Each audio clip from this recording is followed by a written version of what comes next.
Salut à toutes et à tous, aujourd'hui je vous retrouve pour une nouvelle vidéo dans laquelle je vais revenir sur la 82e cérémonie des Golden Globes qui a eu lieu donc cette nuit, qui était diffusée sur Canal+, qui était en direct de Los Angeles. Donc comme je vous l'ai dit, c'était la 82e cérémonie qui a eu lieu au Beverly Hills Hotel.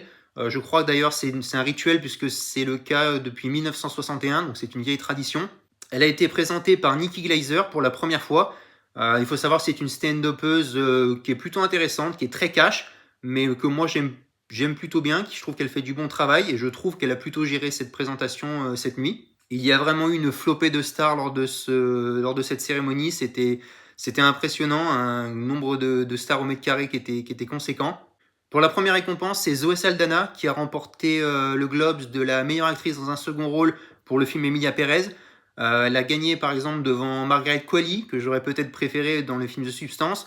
Mais on a vraiment affaire à une Zoé Saldana qui est extraordinaire dans ce musical, qui est très original. Un film qui d'ailleurs, je crois, était le film le plus nommé. Donc non, c'est plutôt logique que Zoé Saldana remporte ce Globes. Kieran Culkin gagne de son côté pour la catégorie meilleur acteur dans un second rôle pour le film Real Pain, un film qui est réalisé par exemple par Jesse Eisenberg, que moi j'adore. Il a par exemple devancé Denzel Washington dans une catégorie qui était plutôt relevée.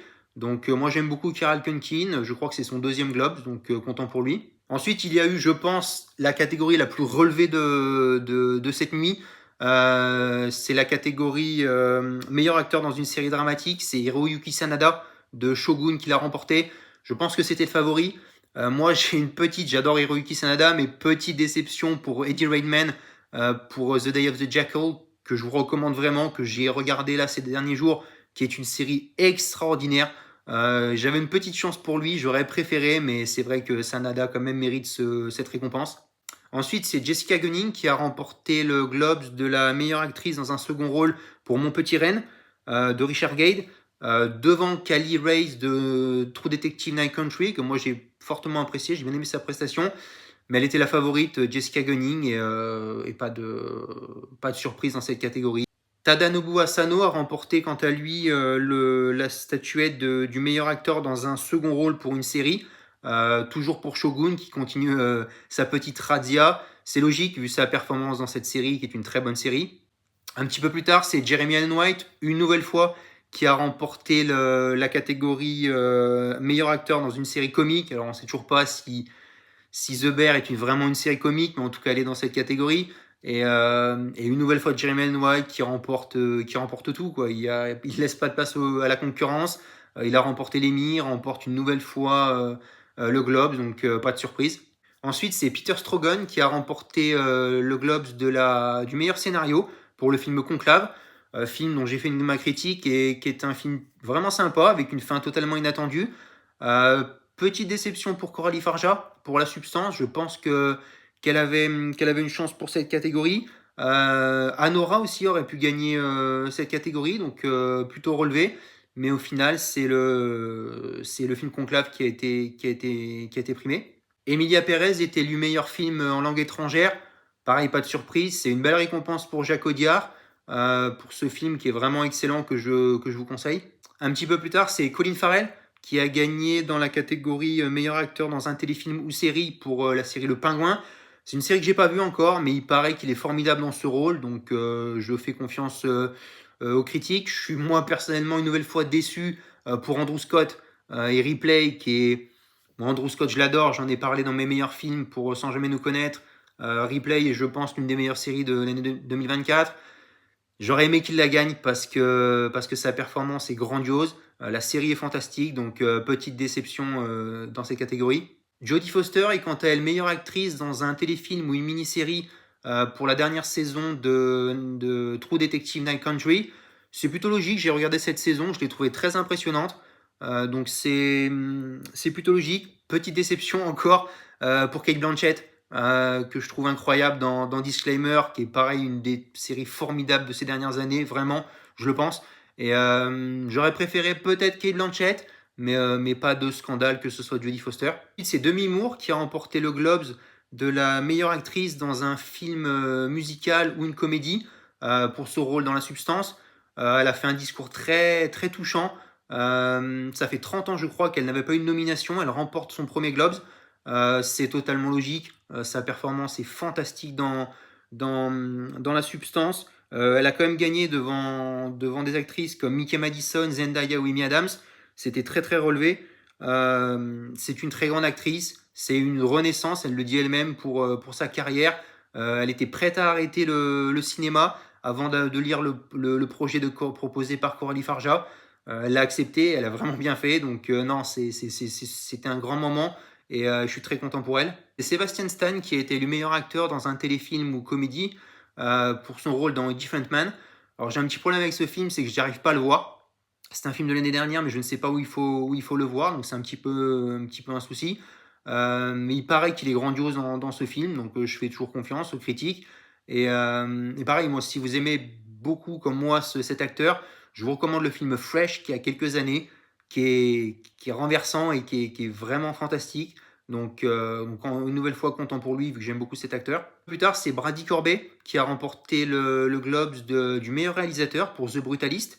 The Brutalist qui va sortir normalement le 12 février en France. Pour le jeu, c'est un jeune acteur, je crois qu'il a que 36 ans. C'est une petite surprise. Moi, j'aurais plutôt parié sur Sean Baker pour Anora, Jacques Audiard ou même Coralie Farja. C'est une belle récompense pour lui. Il a fait un très beau speech en rendant un petit hommage à Aubrey Plaza, qui a malheureusement perdu son mari récemment. Donc j'ai bien aimé ce petit hommage pour elle. Le film Wicked a quant à lui remporté le prix de la plus grande réussite au box-office. Je n'ai pas vu le film, il paraît qu'il est très bien. Mais j'aime beaucoup John Chu, le réalisateur, donc c'est une belle récompense pour lui. Il y a ensuite Mon Petit Reine qui a été élu meilleure mini-série. Pas de surprise, alors c'est une petite série, mais pas de surprise. Elle a quand même devancé des séries comme Disclaimer, Monster ou encore Replay. Donc elle a réussi à se faire une place très importante et c'est une très grande victoire. C'est une série que j'ai vue qui est difficile à regarder, mais qui est captivante, qui est passionnante, qui est ultra intéressante. Pour la meilleure actrice dans une série dramatique, c'est Anna Sawai qui a remporté le titre. Pour Shogun, toujours.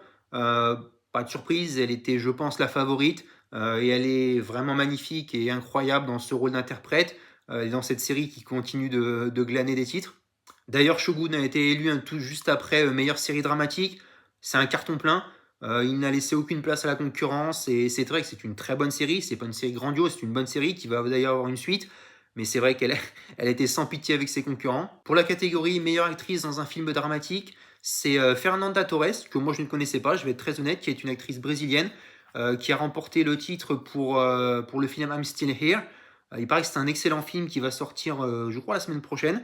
Et j'ai bien aimé un hommage qui a été fait à sa mère, qui est malheureusement disparue, mais qui était à sa place il y a 25 ans. Donc j'ai trouvé que c'était un petit coup d'œil du destin qui était très sympathique. C'est Adrian Brody qui a remporté la catégorie meilleur acteur dans un film dramatique, toujours pour The Brutalist.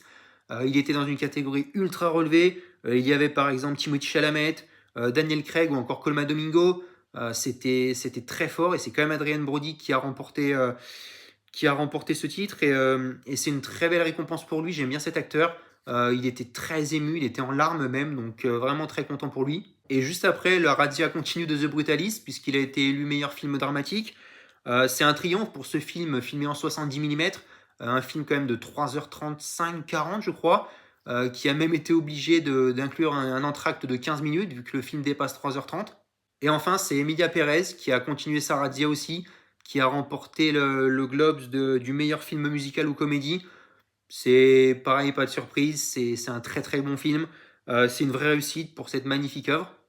Ce qui est un petit peu dommage à chaque fois dans cette cérémonie, c'est déjà moi j'adore cette cérémonie, c'est peut-être ma préférée puisque ça récompense à la fois les films et les séries. Je trouve que c'est ultra intéressant, la cérémonie dure 3 heures, ça passe très vite, c'est très sympa. Maintenant, ce qui est un peu dommage, je trouve, c'est surtout la partie film, c'est qu'en fait, il y a quand même une majorité de films dont il parle, qui sont récompensés, que l'on n'a pas vus, encore qui ne sont pas sortis. The Brutalist, I'm Still Here, ce sont des films qui ne sont A Real Pain, ce sont des films qui ne sont pas sortis encore, donc c'est un petit peu dommage de voir des acteurs, des actrices sacrés sans voir leur performance, donc c'est un petit peu dommage. Donc pour conclure, non, c'était une cérémonie vraiment sympathique, j'ai bien aimé Nikki Glaser en présentatrice, il y a eu de superbes vainqueurs, donc petite déception pour certaines, la partie série, pour Disclaimer, Replay ou encore Chacal, les 3 séries, je pense mes 3 séries préférées de l'année dernière, qui n'ont pas remporté de récompense. C'est un petit peu dommage. Et puis dans la partie film, j'aurais bien aimé que Margaret Qualley ou encore Mickey Madison remportent une statuette. Mais globalement, il y a pas eu d'énormes surprises. Ça a été une très belle cérémonie, donc moi j'ai passé un super moment devant et maintenant on va se préparer pour les Oscars qui vont arriver le 2 mars. Je vais m'arrêter là, dites-moi pour ceux qui ont vu cette cérémonie dans les commentaires ce que vous en avez pensé, et moi je vous dis à bientôt pour une prochaine vidéo.